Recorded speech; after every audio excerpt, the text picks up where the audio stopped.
Buenas tardes.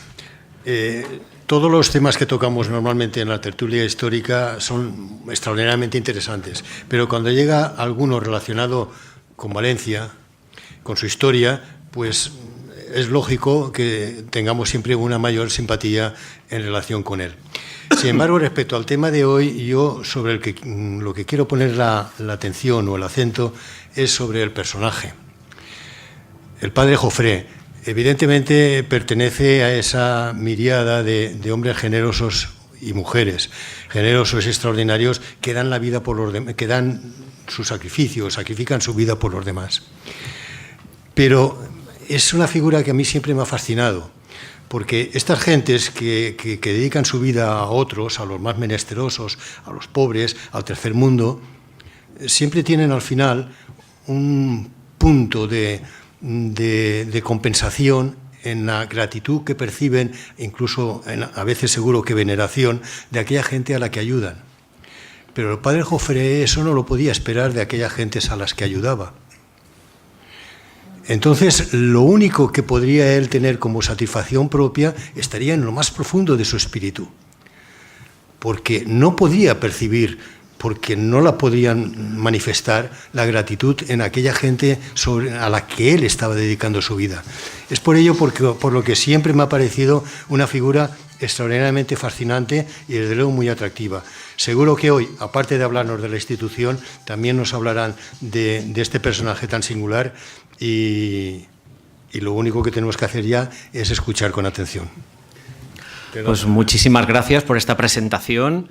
A todos y a todas, pues muy buenas tardes, muchas gracias por asistir a este ciclo de conferencias del Ateneo, en el que yo lo primero que tengo que hacer es agradecer tanto a Vicent Bosch como a Vicente de Castro que hayan confiado en mí para esta conferencia, que sí que es cierto, si han leído el cartel anunciador, pues trata sobre la historia del hospital del Innocents, un sistema hospitalario que revolucionó el mundo, ¿no? Y es cierto, yo personalmente me alegra haber escuchado, bueno, el concepto que desde siempre se tiene del padre Jofré, que bueno, es este, ¿no? Básicamente, el hombre bueno, la persona bondadosa que gracias a una inspiración puede llegar a fundar una institución psiquiátrica, etcétera. Pero aquí estamos para descubrir cosas nuevas. Si verdaderamente de lo que conocemos, que realmente es una acuarela del padre Jofré, eso nos parece fascinante, creo que esta tarde nos vamos a ir con otro concepto, no diferente, pero sí un poco más completo de este personaje que no subió tanto a las nubes, se quedó más en el suelo que en el cielo. Y creo que así se ganó el cielo, fundando el primer hospital psiquiátrico del mundo, como vamos a ver ahora. Bien, lo principal, para empezar, porque hay que empezar por algún sitio, es decir que antes del padre Jofré, porque claro, esto es como la canción, antes de ti sí hubo un antes. Entonces, el sistema asilar, lo llamaremos así, con esta expresión un poquito más compleja, pero bueno, realmente es el sistema hospitalario, la red hospitalaria de asistencia a los enfermos mentales. Diremos también muchas veces lo del loco, simplemente porque es una terminología de la época, no queremos aquí ser políticamente incorrectos, que somos muy correctos. Entonces, antes de esto, realmente al loco, al deficiente mental, y esto es una tradición que ya viene de la antigüedad, se le considera como una persona endemoniada, poseída por genios malignos y, por lo tanto, indigno de la atención de las personas que componen la red urbana y, sobre todo, como bestia.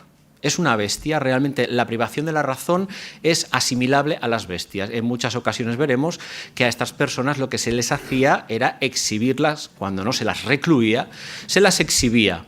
E incluso a veces se pagaba hasta un precio por verlas, como si fuera un circo. Era una cosa muy tremenda. Entonces, claro, estas personas para lo único que estaban era para ser recluidas, para ser admiradas, entre comillas, y para burlarse de ellas, ¿no? Aquí vemos una serie de imágenes, ¿ve? Simplemente, y qué es lo que podían hacer estas personas enfermas en esta sociedad, ¿no? por realmente muy poco. Simplemente podían hacer 3 cosas básicamente. La reclusión en el ámbito doméstico, en condiciones que excuso decirles cuáles serían, porque las familias se avergonzaban de tener a estas personas. Bien, la mendicidad errante, es decir, muchas veces estas personas se veían abocadas verdaderamente a la mendicidad, de la cual no gozaban, porque la gente lo que hacía era apartarse de ellas porque se consideraba, como endemoniados que eran portadoras de maldad, de mal de ojo, de mala suerte. Y también, en el peor de los casos, estamos hablando en el caso de lo que se llamaba, se llamó hasta hace muy poco, los locos furiosos, los locos violentos, su reclusión en las cárceles. Claro, los hospitales valencianos de la época, en Clapers, en Bou, en Conill, todos estos, eran hospitales normales. Entonces, sí que es cierto. Y digo normales porque a nosotros nos parece muy raro que cierto tipo de personas fueran excluidas del servicio del hospital. Y era verdad. Por ejemplo, los locos eran excluidos del sistema hospitalario y los ciegos también. Era asimilable a los locos. Es decir, no sabemos por qué, pero simplemente ellos tampoco en el caso de las prisiones, como digo, era para locos furiosos. Nada más. ¿Ves? Este es uno. Luego lo veremos mejor, ¿eh? Este es uno de los del hospital. ¿Vale? Bien, pues es verdad que vamos a analizar un poquito, no mucho, porque luego en la obra, eso de por sus obras los conoceréis, yo creo que lo conoceremos mucho mejor. Pero hay que dar un apunte de la figura del padre Jofré como fraile mercedario. Bueno, él nace en 1350. Curiosamente, el mismo año que nace San Vicente Ferrer. Esto no es una casualidad, luego veremos que la vida los llevó, no voy a decir de la mano, pero sí, muy próximos. Él es hijo de un jurista procedente de Lérida y, bueno, pues continúa con la tradición familiar y va a estudiar a Lérida, donde coincide con San Vicente Ferrer. Entonces, se hacen colegas, que diríamos hoy, de clase, y esa amistad va a permanecer durante toda su vida. Van a estar siempre coincidiendo en sitios, la vida va a ser así. Los va a llevar a estos 2 valencianos universales, quizá uno más universal que el otro, pero ahora ya vemos que no, que ahora van a ser los 2 igualmente universales. San Vicente Ferrer ya era dominico cuando coincide con él y el padre Jofré todavía no, todavía era un seglar, porque otra cosa que nunca se dice, que el padre Jofré para ser mercedario se lo pensó. Porque ingresó en la orden a los 30 años y esto en esta época era una persona ya bastante mayor, pero como veremos le dio tiempo a todo, ¿no? En 1380, con estos 30 años, él ingresa en la Orden de la Merced, en el Puig, en el monasterio del Puig. Luego veremos que, bueno, tiene unas dotes de orador muy brillante, en los estudios es muy avanzado y esto le hará subir los peldaños de la responsabilidad dentro de la orden muy rápido.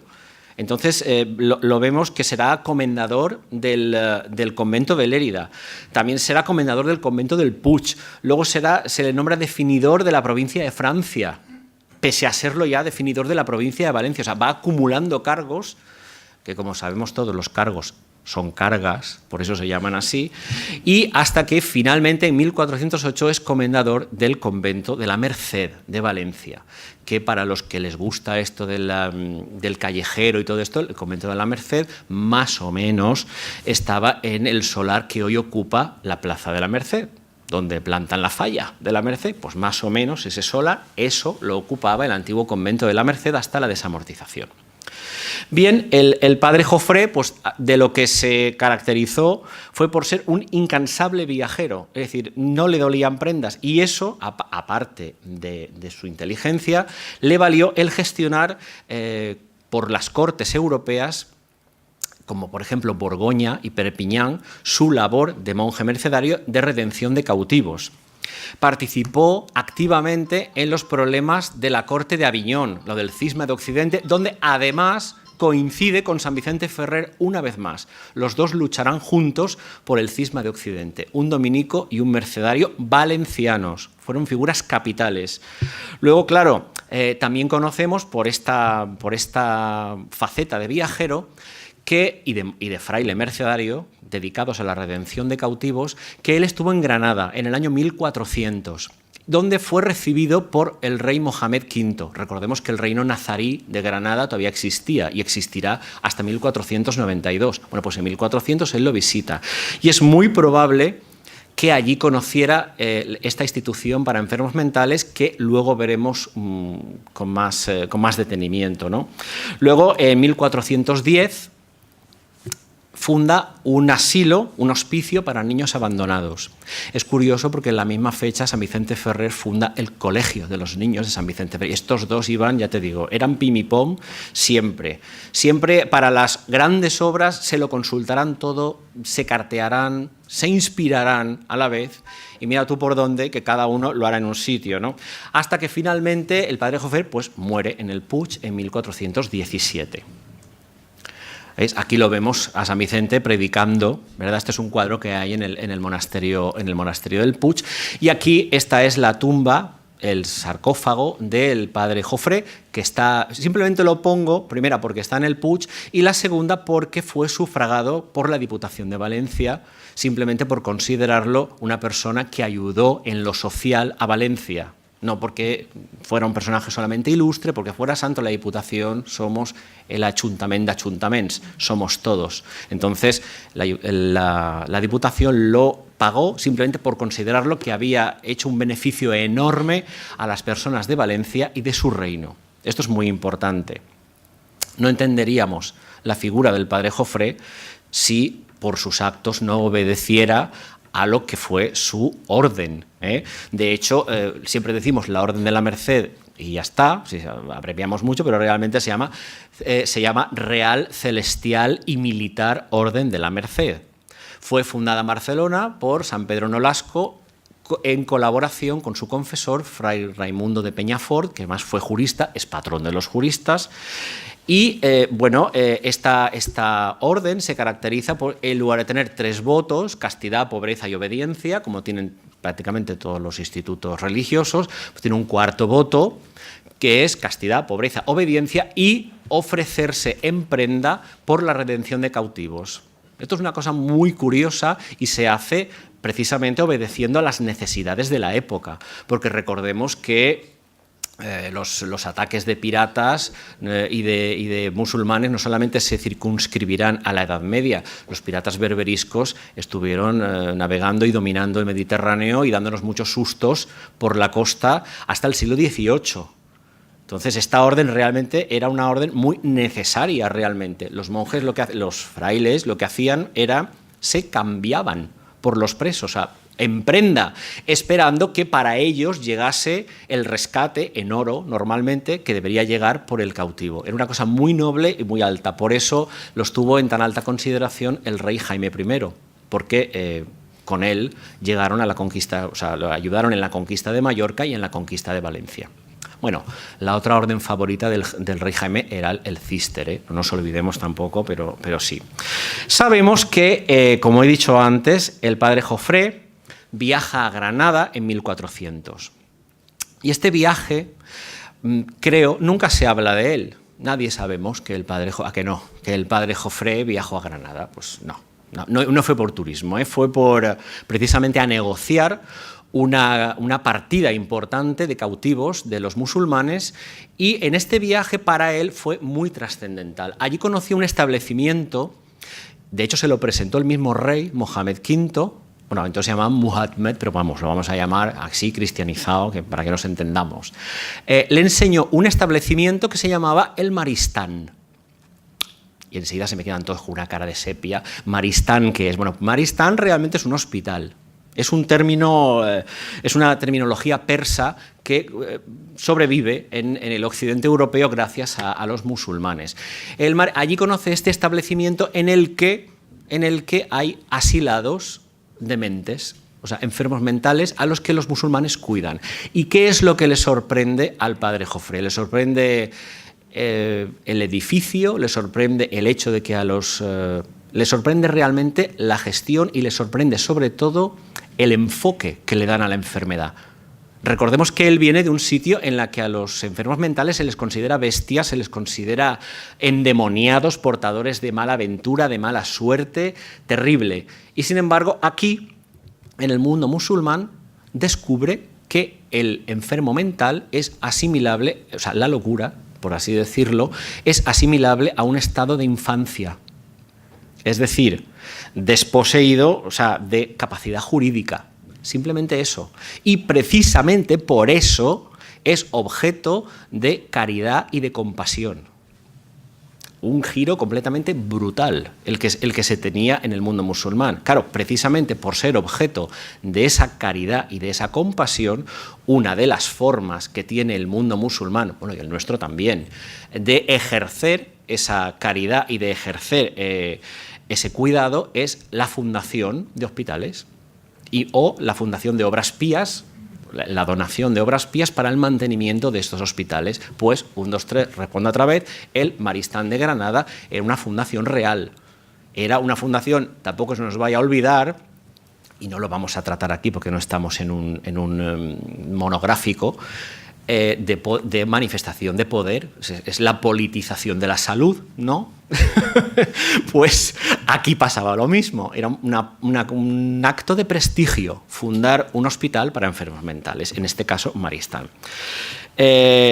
Entonces, el primer Maristán que se funda, lo voy a leer porque el nombre es tremendo, se funda en el siglo VII y es el Maristán de Jundishapur, ¿de acuerdo? En Irán. Pero en el siglo VII, y aquí estábamos ya en la Edad Media, casi en el XV, posteriormente se fundan el de Aludi en Bagdad en el siglo XII, el de Nuri en Damasco, el de Mansura y Calamir en el Cairo en el siglo XIII, el de Marrakech en 1190 y el de Fez en 1286. Muchas veces, fíjense si era importante este edificio, muchas veces el Maristán, es decir, el edificio, le daba nombre al barrio en el que se ubicaba. Era el barrio del Maristán, tal cual.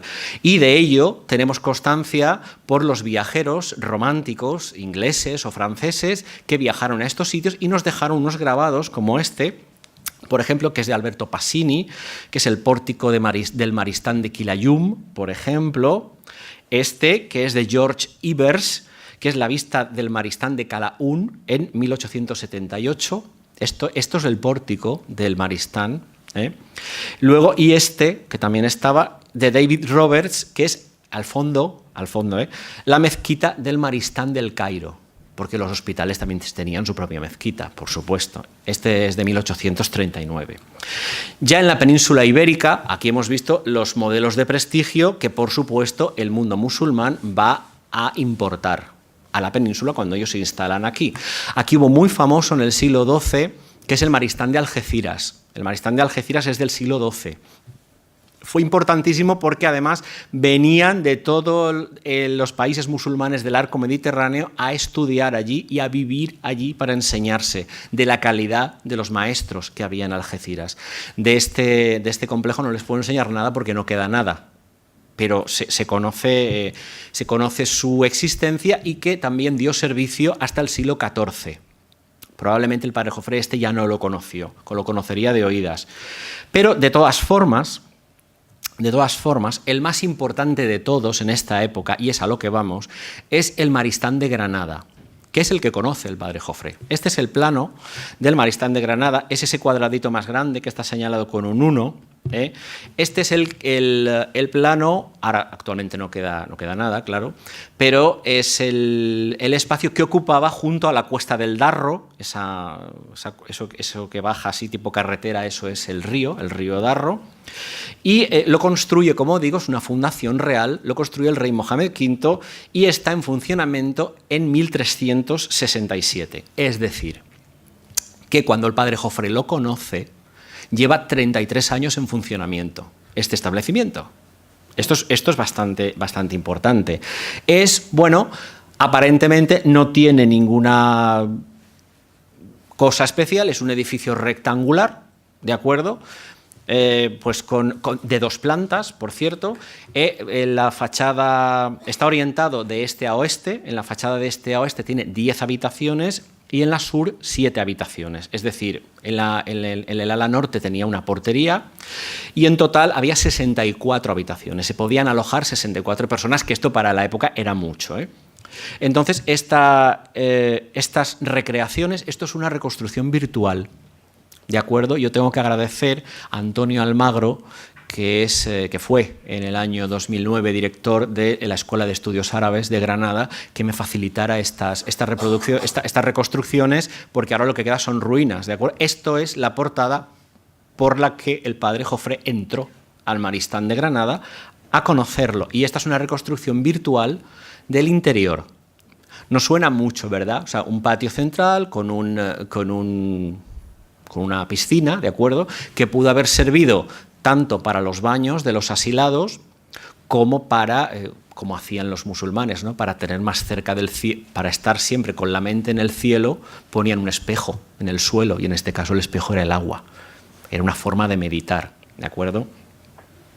Bien, efectivamente, yo siempre lo pongo, primero pues porque es la referencia más valenciana que tenemos, es el cuadro de Sorolla, ¿de acuerdo?, que él pinta, es su cuadro de final de pensionado, cuando está en Italia, lo pinta en Italia, es propiedad de la Diputación de Valencia y está es propiedad de la Diputación de Valencia, pero está en la Generalitat, está en el Palau de la Generalitat.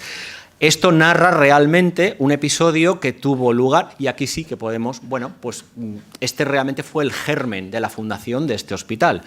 Él iba un viernes el cabildo de la catedral le invita a hacer un sermón el primer domingo de Cuaresma, y entonces él un viernes iba por la calle y ve una serie de jovenzuelos que le están tirando fruta podrida y piedras a un loco. Y entonces, claro, él los detiene, como ven ahí, y le causa tal shock, esto le causa tal impresión, que cambia el sermón que tenía previsto dar el domingo. Y entonces, aquí no voy a citarlo, tengo algunas frases, pero no. Pero lo que viene a decir es que qué vergüenza que Valencia, que es una ciudad, un reino riquísimo, tenga que tener esta lacra social. Y volvemos otra vez a insistir, y veremos que es la tónica general de toda la obra del padre Jofré, es esta asistencia social, esta obra social, siempre pensando en lo social, muy adelantado para la época, ¿de acuerdo? Como anécdota, aquí lo vemos, pues a mí me hace mucha gracia, porque si nos damos cuenta, realmente en este cuadro lo que es un valenciano pintando a otro valenciano. ¿Verdad que sí? Los dos universales, además. Y curioso, como anécdota, pues yo lo había comparado con esto. Fíjate que lo que hay en blanco y negro es una de las cantigas de Alfonso X el Sabio, la cantiga número 65, en la que hay un loco expulsado de la ciudad y siendo amparado por un hombre bueno.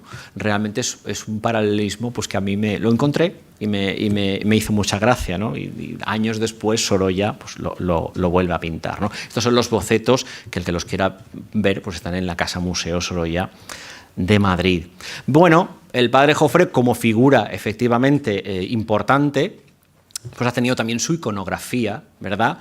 Aquí la vemos por Sorolla. El cuadro ochavado es un cuadro de Vergara, que está en el monasterio del Puig, en el que lo vemos, al lado es el mismo, solo que ya un poquito más popular, y el personajito que vemos ahí con la boina de cuadraditos, este era el uniforme que llevaban los asilados aquí, en el Hospital de los Inocentes, efectivamente, y vemos aquí a los bautizados, etc. En el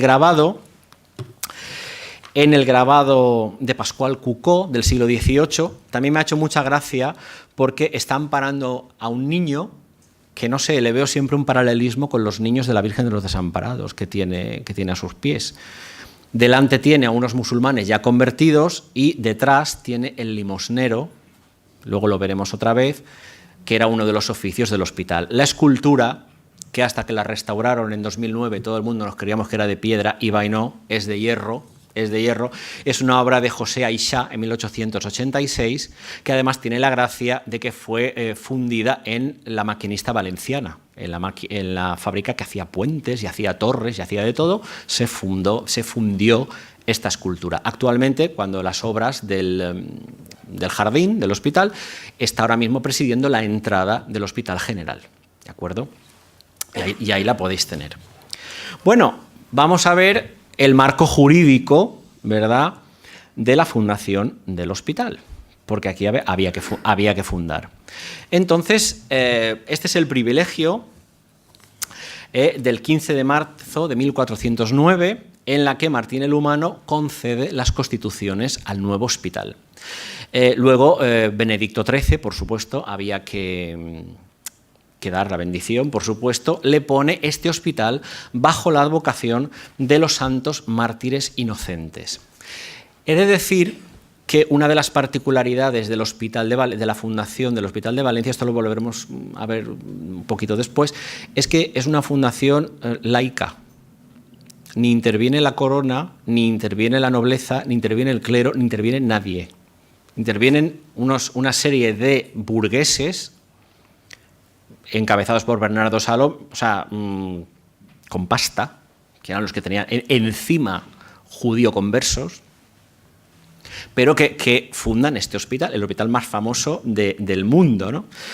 Claro, se coloca, como digo, Benedicto XIII lo coloca bajo la advocación de los santos inocentes. ¿Y esto por qué? Porque no es casualidad esto de colocar un hospital de unos niños que el rey Herodes manda degollar, ¿verdad que sí? Ahora que estamos en Navidad, ¿verdad? Esta es una escena, ¿no? Pues muy fácil. Los santos inocentes son los únicos santos que la Iglesia canoniza antes de que alcancen el uso de razón. Con lo cual, es una forma de decir que hasta para los privados de razón existe un lugar en el cielo. Pueden llegar a ser santos también. Es una idea, imagínense el salto cualitativo, digamos, el desvelo social que experimentamos en la Valencia medieval con la figura del padre Jofré y con la figura, o sea, con la fundación de este hospital, ¿verdad? Bueno, existían, es verdad, otros hospitales en Valencia, como hemos dicho antes. Este es el plano un poco de la distribución de los hospitales. Como ven, casi siempre alrededor, en el límite de la muralla, estaba el en Conill, Esbeguins, Esclapers, en Bous, y arriba del todo que ven el hospital de Sant Llàcer, ¿verdad que sí? Mira, estos son fotos de, bueno, pues las excavaciones de los hospitales. Este ahora mismo está restaurado, y este es el de Sant Llàcer, que también está restaurado, que es el que está por allá por la calle Sagunto. Este estaba más lejos de todos porque era una leprosería, entonces estaba muy lejos de las murallas de la ciudad. Y este es lo que queda del Hospital de los Inocentes, que es la actual biblioteca pública en la calle Hospital. Esa es la portada, con una imagen de la Virgen de los Desamparados. En ella, bueno, este hospital, como hemos dicho, su andadura empieza en 1409, pero realmente se inaugura oficialmente el 1 de junio de 1410, y en él, el 29 de agosto de 1414, se fundará la lloable confraría de Santa María dels Innocents, que por el privilegio que hemos visto antes, ese documento tan grande, en su junta de gobierno no puede haber ni reyes ni nobles. Sí, personas del clero, pero ni reyes ni nobles. Se mantendrá como una fundación seglar, ¿de acuerdo? Bien. Bueno, atrás, con la fundación del nuevo hospital, atrás queda, bueno, el hecho de considerar al loco como una persona furiosa, y también los niños que nacían con deformidad, porque la deformidad se asociaba con enfermedad y la enfermedad con locura. Se les tiraba al río a este tipo de niños. Sí, una práctica que hoy nos parece una barbaridad, pero que entonces era habitual, ¿no? Conocemos la planta de este hospital, bueno, pues por el plano del padre Tosca de 1704. Esto correspondería, pues, a lo que es la actual calle Hospital. Bueno, esta es la calle Hospital. Y aquello es Guillén de Castro. Es lo mismo. Y esta capilla de aquí sería la capilla de Santa Lucía. Detrás estaba el hospital, como vemos, y como recordaremos después, con patios, que aquí vemos arbolitos y que parece un jardín, realmente era la huerta, eran las huertas del hospital. Vale. Exactamente. Bueno, llegados a este punto, ¿ves? Este es otro plano, más moderno, ¿de acuerdo?, de lo que quedó. Y este es, bueno, cuando hubo la refundación de hospitales ya en el siglo XVI, y esto es un plano del siglo XIX de lo que quedó de las alas de los locos y las locas, que pertenece al archivo de la Diputación de Valencia.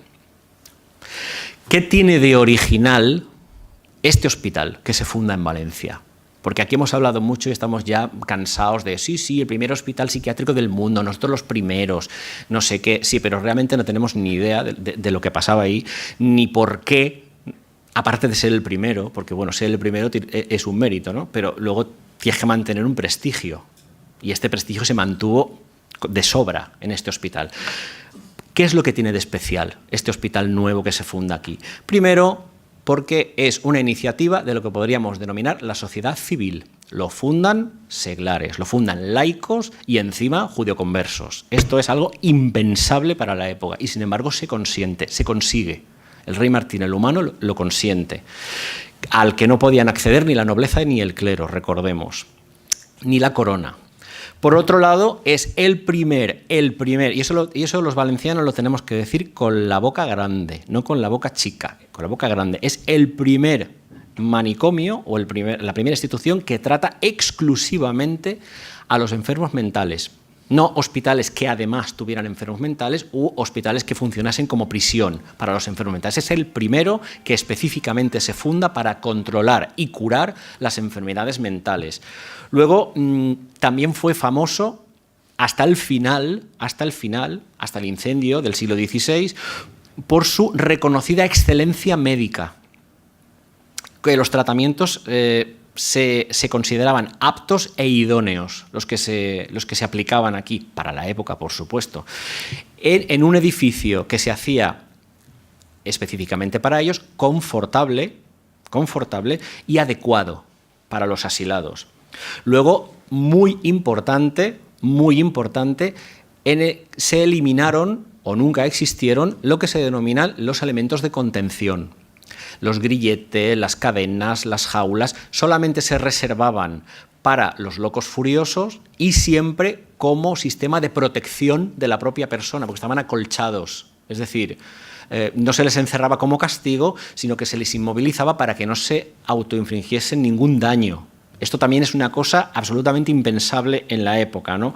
Se apostaba también, otra de las características, se apostaba por una terapia medicinal, es decir, luego veremos en qué consistían esos tratamientos, pero también un concepto muy moderno, que era la terapia ocupacional. Esto de que la persona tiene que hacer cosas para sentirse útil, esto ya se hacía en el Hospital de Valencia, como digo, fundado en 1409, no nos perdamos nunca de vista eso, en forma de paseos, juegos y oficios propios. Las condiciones de ingreso, eso sí, otra de las características que tuvo, y esto, bueno, nos hace también muy valencianos, pero también era muy propio de la época. Solamente pueden ingresar personas oriundas de la ciudad o del reino de Valencia, los de fuera no. Bueno, era así, también se hizo por eso, ¿no? Si no, imagínense, del resto de España hubieran venido aquí, había que poner un poco de freno, yo lo entiendo también, pero todavía nos hace más valencianos, fundado aquí para los de aquí, ¿de acuerdo? El ingreso era siempre el mismo, ¿no? Al enfermo se le rapaba, se le bañaba, se le guardaba la ropa que llevaba y el dinero y las pertenencias en una taquilla y se le vestía con una ropa confeccionada por el sastre del hospital. Ojo, cuidado, que aquí se les tenía de punta en blanco. Como he dicho antes, con lo de la excelencia médica, muchos médicos famosos que a nosotros nos suenan, digamos, el hospital tenía tanto prestigio, adquirió muy pronto tanto prestigio, que estos médicos prestaban sus servicios gratis en el hospital, por prestigio, y tenían libertad de prescripción y de visita. Entre ellos nos suena Lluís Alcañís, ¿verdad que sí? Porque además tiene un hospital dedicado en Xàtiva. Nos suena Jaume Roig, ¿verdad que sí? También fue médico del hospital. Nos suena Salvador Abril, que tiene una calle, por cierto. Bueno, todos estos tienen calle.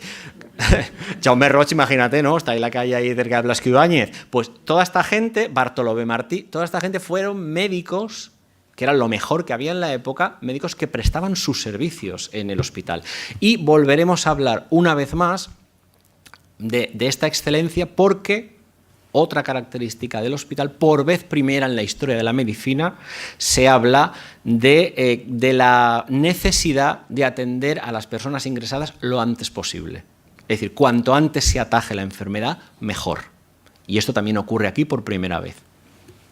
Bueno, los tratamientos, pues bueno, eran básicamente relajantes y purgantes. Por ejemplo, purgativos y laxativos. Este es el ricino, por ejemplo.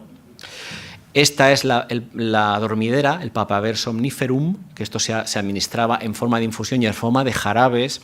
Luego, para las obstrucciones biliares, pues se utilizaba el azafrán, como por ejemplo este, que es el crocus sativus, el nardo índico, el hinojo, y también como sedantes, porque también había que tranquilizar al personal, estaba el alcanfor y la atanasia, que es el tanaceto tanacetum. Todas estas, como vemos, son remedios de la época. Aquí química poca, aquí había sobre todo temas naturales, que por cierto es a lo que estamos volviendo ahora. Estos tratamientos reconfortantes se aplicaban, como digo, no solamente en forma de infusión, sino también en forma de jarabes y de cordiales. Es decir, hablando en plata, cuando la medicina está muy asquerosa, pues le añades azúcar y ya está. Y aquí puede, sí, o jarabes, ¿no? Almíbares. Claro, esto parece muy sencillito, pero hay que tener en cuenta una cosa, es que en esta época el azúcar era un artículo de lujo. Claro, sí, pues eso también hay que tenerlo en cuenta, que el hospital tenía tanto prestigio que podía permitirse esto, ¿de acuerdo? Otra de las características también es que había una cama para cada enfermo. Esto no era lo habitual. Si ven grabados de la época, hay 4 o 5 metidos en un jergón y aquí había efectivamente una cama para cada enfermo. Y esto se hace por primera vez en el Hospital de los Inocentes de Valencia. Y también apostó en un inicio por lo que hoy en día llamaríamos tratamientos de hidroterapia.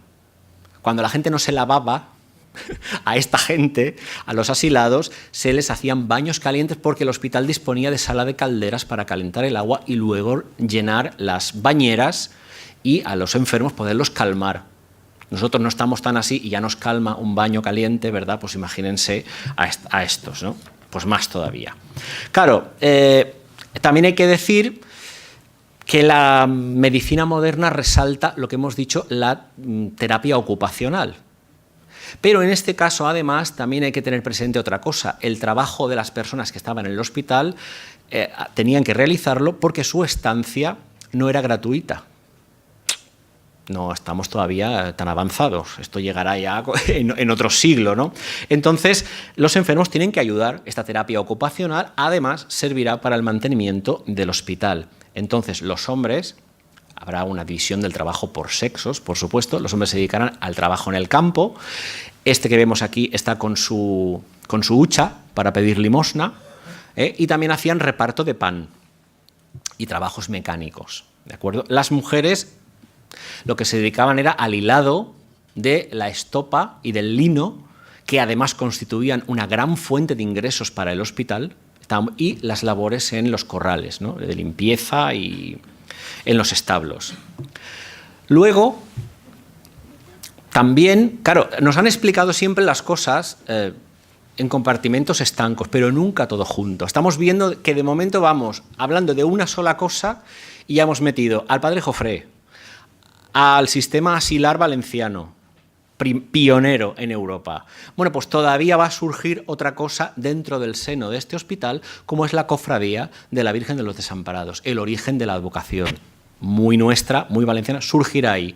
No surgirá de una capilla real, no surgirá de una aparición, surgirá de una necesidad social. Una vez más, pumba, pumba, pumba, haciendo hincapié siempre en lo social, en lo novedoso. Estamos rompiendo esquemas en la historia de Europa, aquí en Valencia.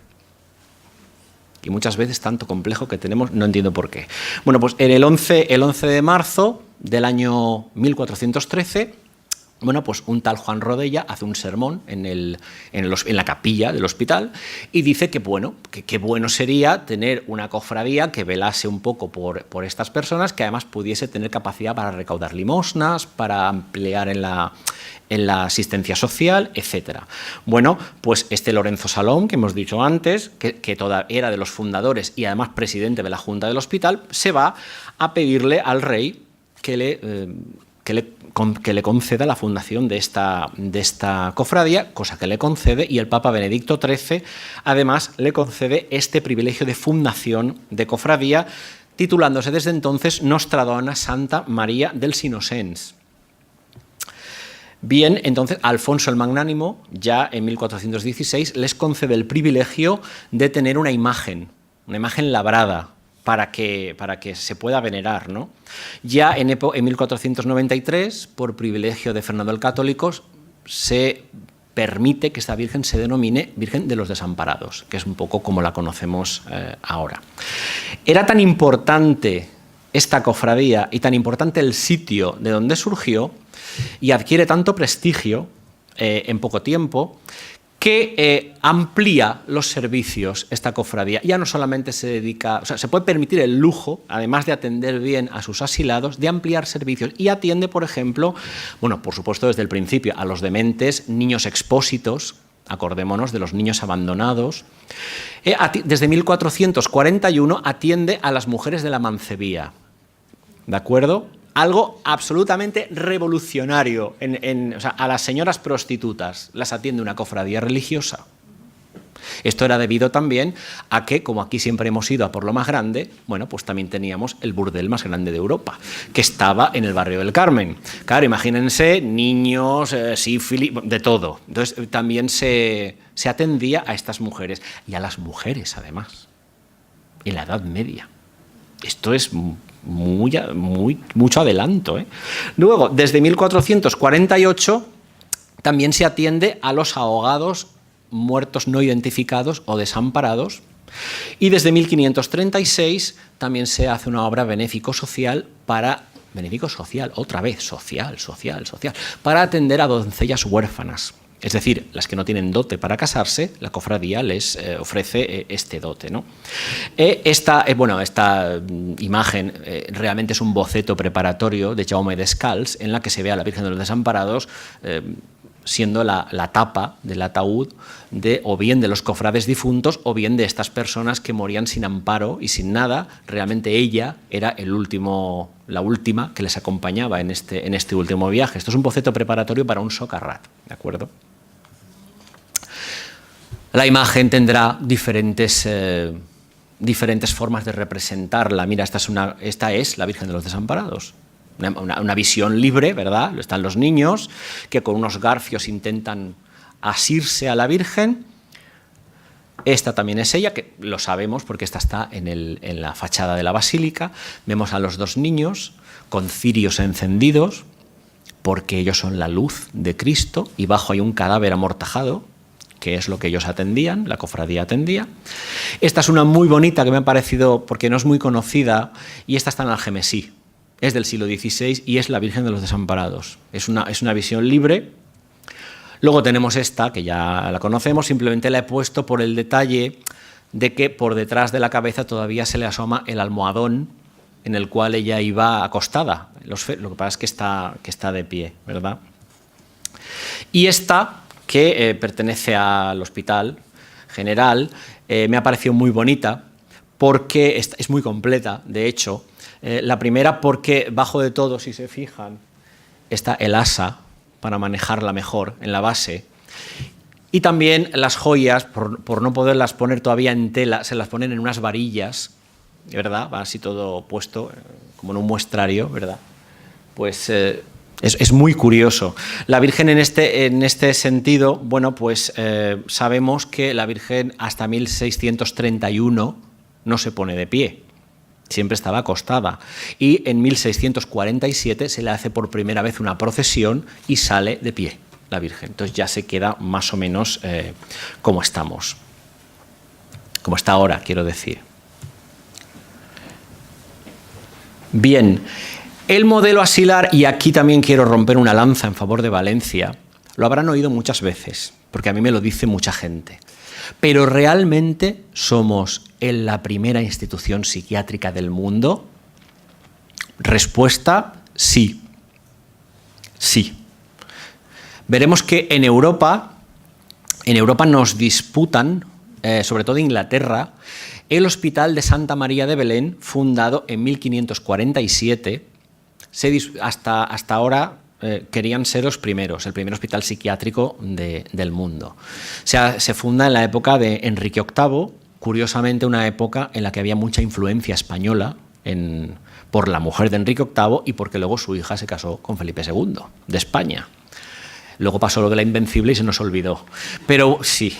Pero este hospital, he de decir que no era un hospital, era una cárcel para enfermos mentales, donde el hospital pervive, este existe todavía, no en su época medieval, pero pervive, y ahí era donde yo les decía que en el siglo XVII, XVIII y XIX se pagaba una entrada y había incluso días de puertas abiertas y precios reducidos para ver a los locos en sus jaulas. Estos eran la gran civilización inglesa que quieren ser el primer hospital psiquiátrico del mundo. Respuesta, no, no lo eran. Luego también en España también nos han disputado el ser el primer hospital de enfermos mentales, el Hospital de Santa Cruz en Barcelona. Válgame. En Barcelona, claro, como no iban, claro, claro, que se funda en el siglo XIII, claro, 100 años antes que nosotros, pero también he de decir que el Hospital de Santa Cruz recibió también a enfermos mentales, pero sobre todo también como cárcel. Nunca fue un hospital específico para enfermos mentales, nunca. Después de la fundación, eso sí, el primero fue el nuestro. Esto está demostradísimo. Tanto fue el éxito del modelo de hospital que tuvo Valencia que automáticamente en 1425, muy poquito después, se funda el Hospital de Nuestra Señora de Gracia de Zaragoza. Recordemos que en esta época seguimos siendo Corona de Aragón. Es todo lo mismo. Entonces se funda exactamente igual que el de Valencia. La única diferencia es que este hospital se funda por la corona, Alfonso el Magnánimo lo funda. Lo que pasa es que siempre será controlado por la burguesía, siempre, ahí no metió mano nadie más, y que también, como reza el título aquí, que pone Urbis et Orbis, para la ciudad y para el mundo. Aquí se permitía la entrada a gente que no fuera oriunda de Aragón o del reino de la Corona de Aragón. Esto era una novedad, ¿de acuerdo? Este hospital, he puesto esta plaquita porque hasta 1808 su fábrica medieval pervivió hasta que vinieron los franceses y lo volaron. Lo único que sobrevivió fue su iglesia barroca, que realmente no nos interesa demasiado. Bien. ¿Ves? Esto es para que vean, yo lo he puesto muy claro, el circulito es España y el resto es el mundo. El modelo asilar valenciano pasará las fronteras de España. De modo que, a diferencia del de Valencia, se fundarán otros, por ejemplo, después del Hospital de Zaragoza, de Nuestra Señora de Gracia, se fundará el Hospital de los Inocentes de Sevilla. Se llama igual, se funda en 1436. Este hospital estaba en la collación de San Marcos, mirando a la calle San Luis, y va a ser, curiosamente, en su capilla se va a venerar la Virgen de los Desamparados, a partir del siglo XVII. Es la primera advocación de los desamparados que surge en Sevilla. Y fue una fundación particular de una persona con dinero, funda ese hospital. Después se funda el Hospital de Palma de Mallorca, en 1456, que está integrado en el Hospital General. Luego el Hospital del Nuncio de Toledo, en 1480. Después el de Valladolid, en 1489, también fundación de un particular.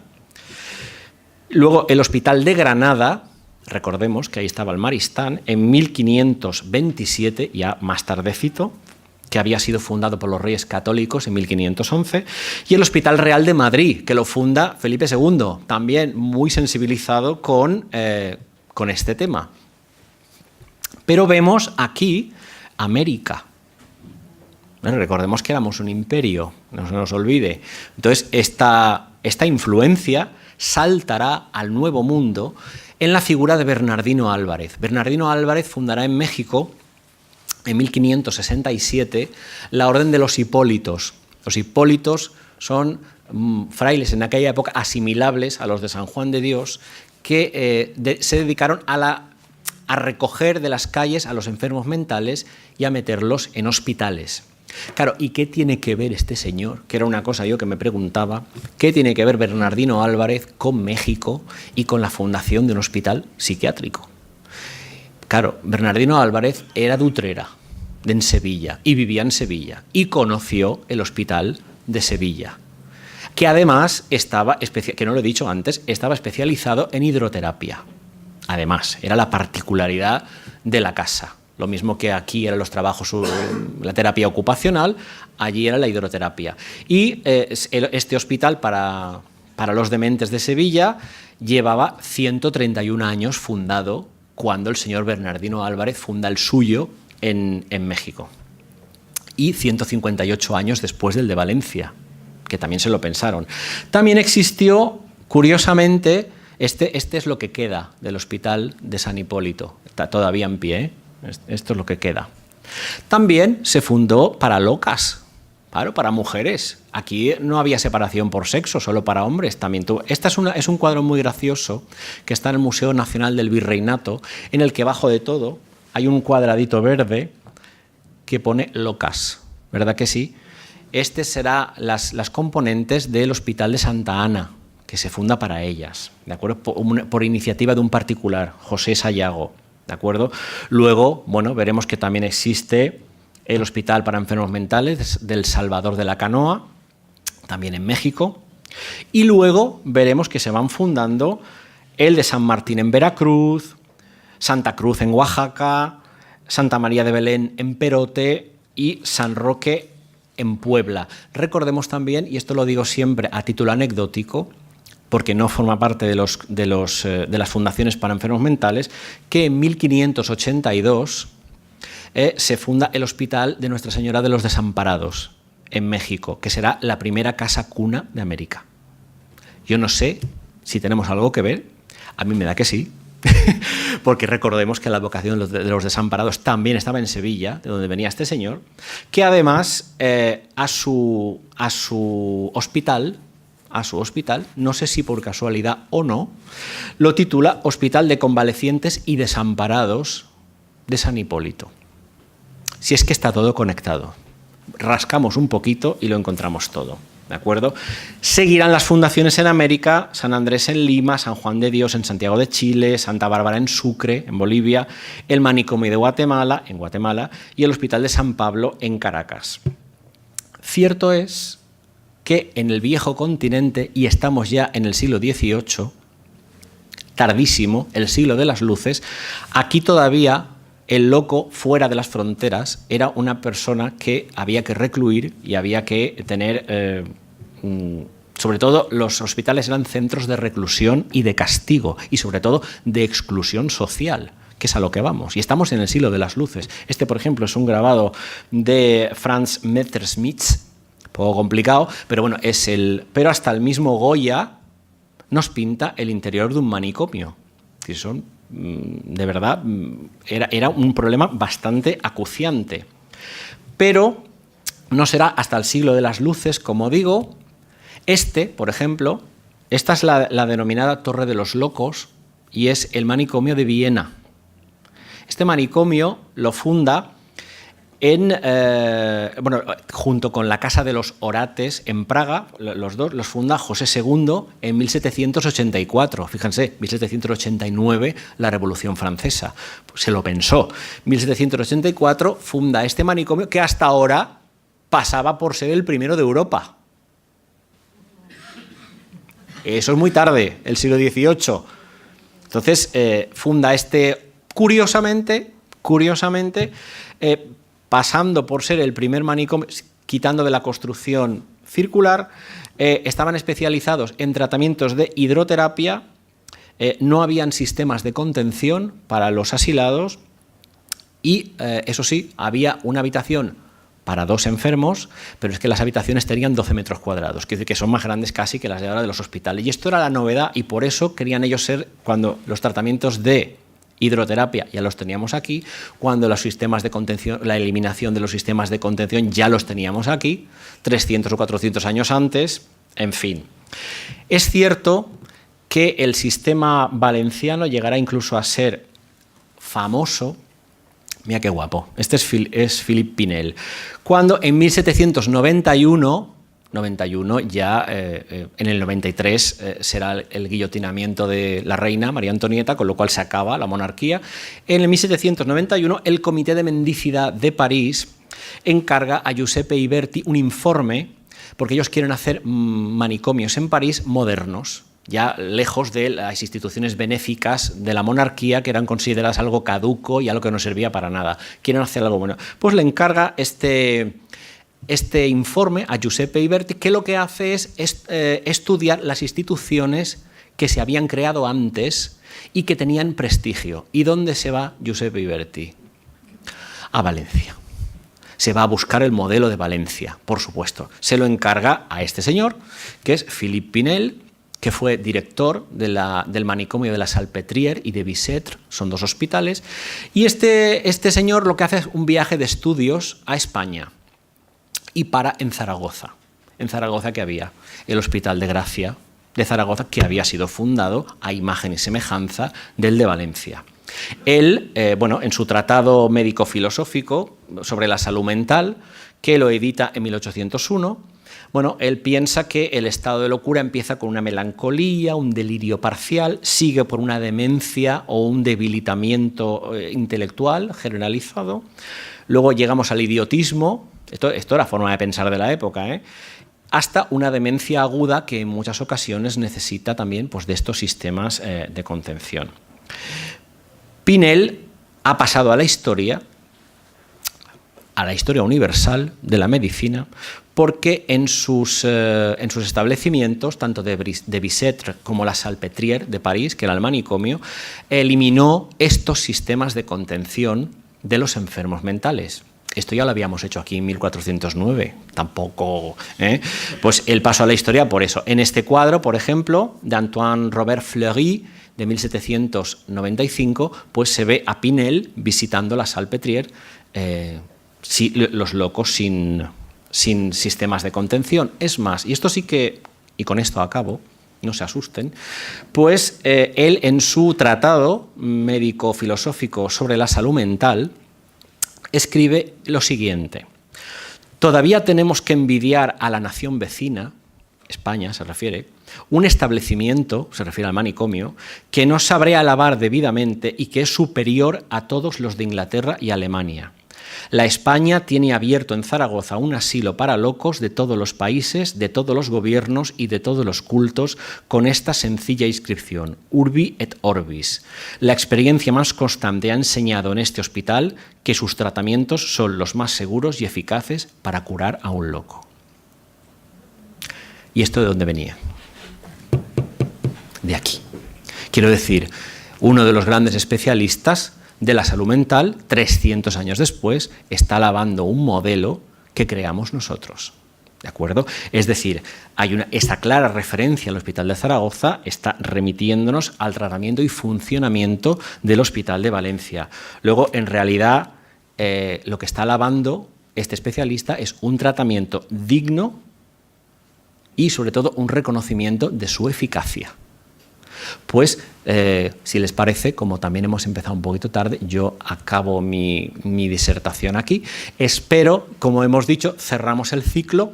Hemos empezado hablando del hospital, hemos seguido con el Padre Jofré, hemos seguido con la Cofradía de los Desamparados y hemos seguido con una expansión del modelo asilar valenciano que culmina prácticamente hace 4 días. El siglo de las luces es la Edad Moderna. ¿De acuerdo? Pues nada, espero que no haberles aburrido demasiado y que lo hayan pasado muy bien. Pues muchísimas gracias.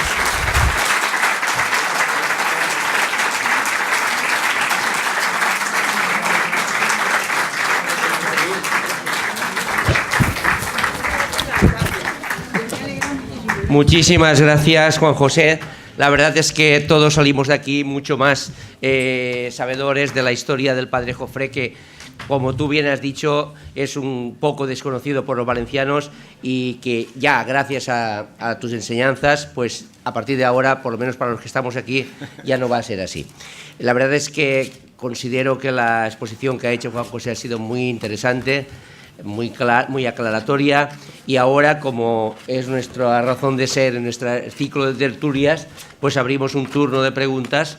Cualquiera puede hacer la pregunta que considere oportuna. Aquí, Pepe Maikis. Diga. Pepe, ¿levantas la voz o quieres que te traiga el micro? Si queréis, tengo buena voz. Sí, por que le favor. oigo, sí. Por favor. Bueno, sencillamente ha sido magistral Bueno. la lección que nos ha dado. Magistral es nuestra historia. Para la identidad valenciana es fundamental. Te lo digo porque es un valor histórico que yo no conocía tan a fondo. Tenía destellos, rasgos de las excelencias del padre Jofré, pero este envoltorio tan acabado no lo conocía. Yo solo me planteo una cosa. No cabe duda que en la época en que se fundó el primer hospital, en 1409, 10 empezó, como has dicho, ya se había resuelto el compromiso de Cáceres. Aquí estaban los castellanos, los Trastamara. Sí. Hubo, fíjate, la hija del rey don Jaime casó con Alfonso de Dimosari, o sea que había una permeabilidad tremenda. Por eso he puesto las cantigas. Había exactamente, una permeabilidad tremenda. Sin embargo, Castilla, que era más del doble de habitantes que Aragón, Que incluía Sevilla, bueno, Andalucía. pero ya fue más tardío, lo de Sevilla. Sin embargo, allí no llegó nada. Es lo que más me sorprende a mí, que con esa permeabilidad que había y con la abundancia de habitantes, con la importancia que tuvo en Europa y en todos lados, sin embargo, Castilla no se preocupó de nada de esto, hasta que llegó Sevilla, claro, Sí. gracias a nosotros, Sí. y a la Virgen de los Despuntados. Sí, sí. Nada más. Es que es así. Quería hacer esa anotación porque me ha sorprendido. Sí, es que es muy sorprendente. Aquí tenemos, fíjate, Valencia, Zaragoza, un poco más tarde Mallorca, Barcelona, que dicen que Barcelona era otra cosa. Bueno, pero éramos nosotros pioneros Sí, en sí. todo el mundo. Éramos, no, somos, pues somos. esto tenemos que sentirlo y defenderlo. Pues sí. Nada más. Muy bien. Sí, como ven, a ver, yo simplemente este inciso, ¿no? Es lo que he dicho un poco al principio, ¿no? O sea, no nos quedemos con la acuarela de las estampitas del padre Jofré ni de la Mare de Déu, sino que es que todo va unido como en un Tetris y una cosa lleva a la otra, siempre con un denominador común. Nosotros podemos llamarlo orgullo valenciano, que está muy bien, historia, todo, pero todo va unido en un concepto que es lo que yo he tratado de resaltar, un concepto muy moderno, que es la preocupación social. Esto es muy puntero, esto asombra muchísimo, pero además yo me acuerdo, en 2009, yo me puse en contacto con Sáenz de la Maza, el director de psiquiatría del Hospital de Nueva York, que es hermano de Francisco Sáenz de la Maza, que son los propietarios de Café Sa y Maza, que son sevillanos. Bueno, pues su hermano era el director de la psiquiatría del Hospital de Nueva York y estaba flipado de lo que le estaba contando. O sea, dice... ¡puf! Y de hecho, mira, con Garín casi hacemos una exposición allí. No pudo ser. Queda fatal contarlo porque no se pudo hacer, pero lo hubiéramos hecho en la sala Lladró del padre Jofré y del hospital. Bueno, rosa planchada en el lino de un hermoso desengaño, pero bueno, ahí está el tema. ¿Alguna pregunta? Sí, ¿Alguna sí. pregunta? Aquí Vicente. Un momento, Vicente, y Diga. habla él después tú. Que has dado es de los inocentes, dels innocents, però no era dels folls i dels innocents. Sí, verá, Folch e Orats, efectivamente. Por eso incluso en el siglo XVIII todavía vemos el hospital de Praga como el hospital de los orates, fíjate. Pero es cierto que el padre Jofré a los enfermos mentales locos no les llamaba porque en esta época era un insulto. Luego ya se suavizó, pero llamar loco, entonces él prefería llamarles inocentes. Recordemos su viaje a Granada, en la que aquí no me he extendido, pero hay conceptos en el lenguaje musulmán de la época, musulmán, que hacen referencia a estos humores, a esta alma, son todos conceptos referentes a las personas que están privadas de razón. Es decir, que la culpa, entre comillas, y eso es lo que quería resaltar el padre Jofré, su alma es inocente. La inocencia de sus almas, y por eso sí que es cierto que se llaman los inocentes, haciendo referencia a ese estado de infancia, de niñez, al que hacen referencia a su vez los niños estos, los santos inocentes. Está todo muy ligado. O sea que la palabra folch Es loco, sí, es loco. Es locos. Pero él prefería llamarlos inocentes. De hecho, la cofradía es Nostradona dels Innocents. Es que a lo largo de la historia se le han ido poniendo muchos nombres a muchas cosas. Folch, Eoràs, Nostradona, no sé qué, hasta los desamparados pasaron muchas cosas y se llamaron de muchas maneras, hasta como todo, ¿no? Hasta que se cuadra, pues empiezan a... Porque realmente la iglesia, la capilla del hospital era Santa María. ¿Santa María de qué? Pues del Foll, el del hospital. Podían haber dicho Santa María del Hospital, yo qué sé, pero se llamaba así, porque las cosas hay que llamarlas al fin y al cabo por un nombre, ¿no? Para identificarlas. Vicente, por favor. Bueno, vamos, primero que nada, felicitar al ponente. Ay, que no veo. Ah, sí. Levanta, por favor. No, le oigo, le oigo. Bueno, yo más que nada, lo que me extraña es que el padre Jofré, además de que había hecho una labor social súper importante, es un innovador, no sea santo. No, es venerable. Es venerable, pero no Sí. le llama ni a beato ni a santo. Sí, de hecho tiene su fiesta incluso en abril, creo que es. Ahora mismo no me acuerdo, pero sí que es venerable. De hecho, en el Puig está como venerable. Sí, pero bueno, que no ha llegado, no ha pasado ni a bien. Pues los valencianos tenemos ahí una deuda pendiente. Eso te digo. Mucho orgullo, pero habrá que hacer algo, ¿no? Yo, como aportación, Juan José, querría comentar que en el año 1545 tuvo lugar un incendio general y murieron 30 asilados. dementes. Sí. Y después, sí, ahora te cedo la palabra, por supuesto. Y después leía que en los años 60-70 en España se derogó la posibilidad de haber hospitales de este tipo psiquiátricos. Se refundieron todos. Y fueron a parar los enfermos, han ido a parar a los hospitales y parece ser que no es la panacea y no es lo mejor. No. Y lo último que se está hablando es que a lo mejor habría que volver a hacer hospitales psiquiátricos, digamos, específicos. Sí, bueno, el manicomio de Valencia lo cerró Paco Blasco, o sea, el presidente de la época. Sabéis que ahora están en Vétera, pero sí, no claro. Es la panacea. No. Te toca, María Eugenia. La oigo. Sí. Enhorabuena porque ha sido súper interesante. Yo no tenía ni una opinión de nada y me ha parecido, pero vamos, estoy emocionada de ser tan internacional. Claro que sí. Es verdad. Entonces, yo quería preguntarle, me parece que ha dicho que el hospital de Padre Jofré se cerró en el 16. ¿Cómo? Se cerró en el 16. ¿En el siglo? En el siglo XVI. No. Se quemó. Se quemó. En 1545 se quemó. Vale, bueno, pues se quemó. Entonces, ¿qué pasa? ¿Se trasladó a algún otro sitio? Se quedó como pabellón porque hubo entonces una refusión de hospitales. Tenía sentido. Son hospitales, una, pero al final todos juntos y se crea el entonces Hospital General. Y hasta el 19, sí. El hospital es el Hospital General. Ese es el heredero del General. El que primero se llamó el Santo Hospital, porque siempre se refería a ellos como esta Santa Casa provincial, general, etcétera. Por ejemplo, perdón, entonces, digamos, al manicomio no se trasladó a la calle Jesús o... Se trasladó después a la calle Jesús. Estos son instituciones. Tenemos que verlo. Ya, yo entiendo, claro, es normal. Entiendo que les suena de la historia de Valencia, la historia reciente, quiero decir, pues el caso del manicomio que hay por la calle Jesús, el hospital que hoy en día se llama Hospital Padre Jofré, que es de paliativos, por cierto, que está al lado del Peset, ¿verdad que sí?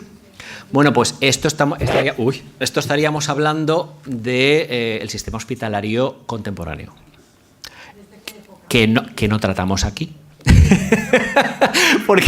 porque claro, yo trato de contestarle que yo realmente me he ceñido, que es que si nos tuviéramos que, imagínense, ¿no? O sea, a ver, es muy interesante, es muy interesante porque ya le he dicho, y aquí creo que ha quedado bastante claro, que está todo conectado. Que es que tiras del hilo y realmente vas al inicio. Lo que pasa es que, bueno, lo que ha ocurrido en épocas contemporáneas, pues ya es efectivamente producto de otro sistema hospitalario, otra forma de entender las cosas, la introducción de la medicina, de la maquinaria, de la terapia, de muchísimas cosas. Aquello ya le digo que hasta el 19. Hasta el 19. Sería, digamos, lo más fiel al padre Jofré. Prácticamente se hacía lo mismo. Si estamos viendo que en el siglo XVIII hacían igual. Muchas gracias. Bueno, pues y que quede pues la portada que todos podemos admirar, y una de las enfermerías, una de las salas, parece ser que todavía hay, y algunos restos por allí esparcidos. Aquí tenemos una compañera que trabaja allí todos los días, ¿sí? en la biblioteca. Ella, sí. Pues mira. ¿Alguna pregunta más? ¿No puedes retomar la exposición esta que tenías programada con Garina? Bueno, yo tengo todo el material. De hecho, aquí hemos visto algunas imágenes que formaban parte de esos paneles de exposición, como por ejemplo lo que era el plano de la ciudad, ¿se acuerdan? Lo que era la expansión. Bueno, yo siempre digo, ahí está la historia y ahí está a quien la quiera dar a conocer, en la medida que la quiera dar a conocer. Es más, si empezamos a tirar del hilo también, Diputación de Valencia, implicadísima históricamente con este tema, Gobierno y Ciudad de Valencia, implicadísimos con este tal. Bueno, todo es historia, ¿no? Y a mí me parece absolutamente fascinante este tema porque claro, ustedes igual, yo no lo sé, estoy hablando por hablar, han leído el título de la ponencia y se han quedado así como, no sé, ¿no? Otra vez el Hospital de los Inocentes. No lo sé, pero se trata un poco de la conclusión a la que llego es un poco con la que he empezado esto, ¿no? Es decir, tenemos producto para vender, es decir, es que exportamos tantas cosas. La traca, la paella. Es que esto está muy bien, que esto está fenomenal. Pero hay más cosas. No sé si me explico. Pues que están muy bien. Quiero decir que son cosas de muchísimo peso, de muchísima tradición, de muchísima enjundia. Y es un poco lo que venía a tratar de dar a conocer. Es decir, porque realmente, pues el padre Jofré, pues claro que lo conocemos, no de conocer. El Hospital de los Inocentes, claro que nos suena. La Madre de Dios, pues imagínate si nos suena. Pero todo junto, claro, todo junto. Bueno, yo quiero aquí en este momento hacer mención de dos sitios que tenemos para visitar en la actualidad y que la verdad es que complementarían un poquito el tema de Nuestra Señora de Desamparados, y es el Museo del MUMA que tenemos en la Basílica de la Virgen, por la parte de detrás. Tenemos aquí a su directora, y por supuesto también, y os lo recomiendo a todos, por supuesto que desde el Ateneo hemos ido a visitarlos, y también recomendaría ahora una exposición que hay en este momento temporal en el MUBIM sobre la Virgen de los Desamparados, y que me estaban comentando al principio de saludarte que tú tienes muchas cosas allí expuestas. No, yo no. Pues me había parecido que habían dicho que había... Bueno, pues me habían dicho que había una persona que había expuesto allí muchas cosas, y os recomiendo, y estuve en la inauguración, y os recomiendo que vayáis, tiene varias salas.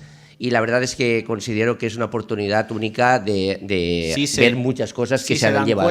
Si se dan cuenta, en esa exposición, que también la recomiendo, se trata uno de los temas que hemos tratado aquí. Es una gota en el tonel sin fondo de historia y de orgullo valenciano que tenemos. Es decir, que como representativa está absolutamente fenomenal. De hecho, descubrirán cosas, igual yo creo que va a ser también un descubrimiento de la vocación, de la forma de representar una imagen tan señera para los valencianos y las valencianas, pero realmente es uno de estos temas, uno.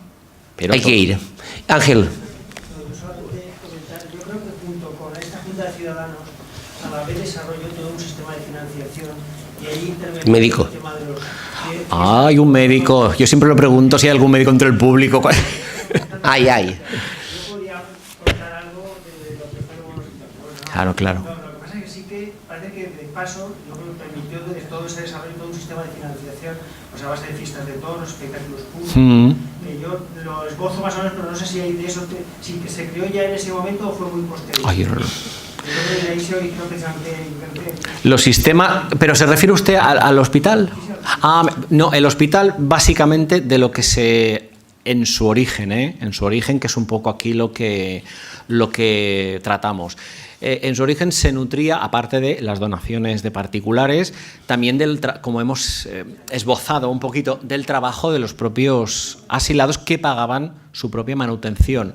Y de hecho, como hemos dicho también, al hablar de los maristanes, una forma de caridad era las mandas pías para las instituciones benéficas, como ocurría aquí también. Recordemos que los fundadores también son mercaderes, es decir, básicamente son burgueses, pero de lo demás yo realmente tampoco porque aquí había que acotar un poco el temario, porque si no se nos hace de día hablando de todo esto. Imagínense si tiramos del hilo y profundizamos sobre los maristanes, profundizamos sobre otros, o sea, más todavía de cada hospital fundado en España, porque hay muchísima información.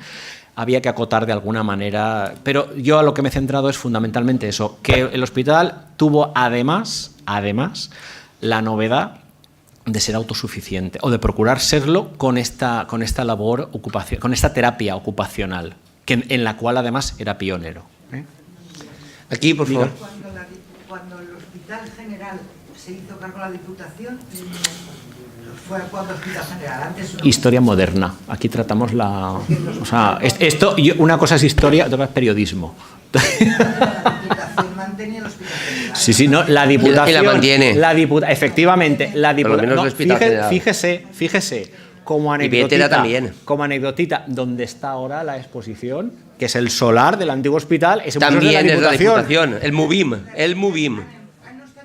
No, está en MUBIM. Que además está en el solar donde nació la vocación. Mira tú. MUBIM también es de la Diputación. Está todo conectado, está todo. Un momento, por favor. Una pregunta detrás de otra. Primero detrás, que ha levantado la mano Blante, después la señora de delante. Y dar importancia al hecho de que en el siglo XIII en Granada los árabes ya habían empezado a preocuparse de los que estaban enfermos mentales. Y la pregunta es, si el padre Jofre no hubiera ido a Granada, ¿se le hubiera ocurrido esa idea? ¿Quién lo sabe? Estaban mucho más adelantados. Mire, yo realmente lo que sí sé... Por favor. Lo que sí sé... Yo no... a ver, es una pregunta que a lo mejor nos puede parecer... ya que huelen las nubes. No, pero a ver, si no hubiese ido a Granada él y personalmente no hubiese conocido él sí debía tener noticia de algún establecimiento de este tipo, porque los frailes mercedarios habían visitado los países de África para hacer su labor de canjearse por los presos, es decir, ellos lo conocían. Otra cosa es que él hubiese oído hablar de esto y además tuvo, por casualidad, por disposición divina, porque tenía que ser así, la oportunidad de que además el propio rey, que además era el fundador del hospital, tuviese, pues como pasaría, ven a que te enseñe esto que he fundado. Más todavía, pero es cierto que toda la Orden de la Merced conocía estos establecimientos de África, además del país de origen, tal cual. Es muy probable que todo esto que hemos enseñado del Maristán de Quilayum y todas estas cosas, ellos lo conocieran. No, a lo mejor no le daban la importancia que le dio el padre Jofre, porque el padre Jofre precisamente estaba mucho más sensibilizado con este tema. Es igual que aquí las personas pasan por delante de una relojería, igual, y viene un especialista en reloj y se para 2 horas y ¿pero tú qué haces ahí asomado? Pues esto es exactamente igual. Él estaba mucho más sensibilizado con este tema y además tuvo la oportunidad, porque fue una oportunidad única, ¿no?, de conocer y con lo que se quedó él fascinado es lo que les digo, no con el sitio ni con tal, se quedó con el concepto, porque esto era algo verdaderamente brutal, ¿no? Dice, ¿pero qué estamos haciendo nosotros, los cristianos, que se supone que somos los civilizados? Pues debió de ser un descubrimiento. Por favor. Bueno, ¿alguna pregunta más? Pues agradecerle muy mucho a todos ustedes que hayan estado aquí compartiendo esta tarde con nosotros y por supuesto Juan José Sanz, ha sido un placer.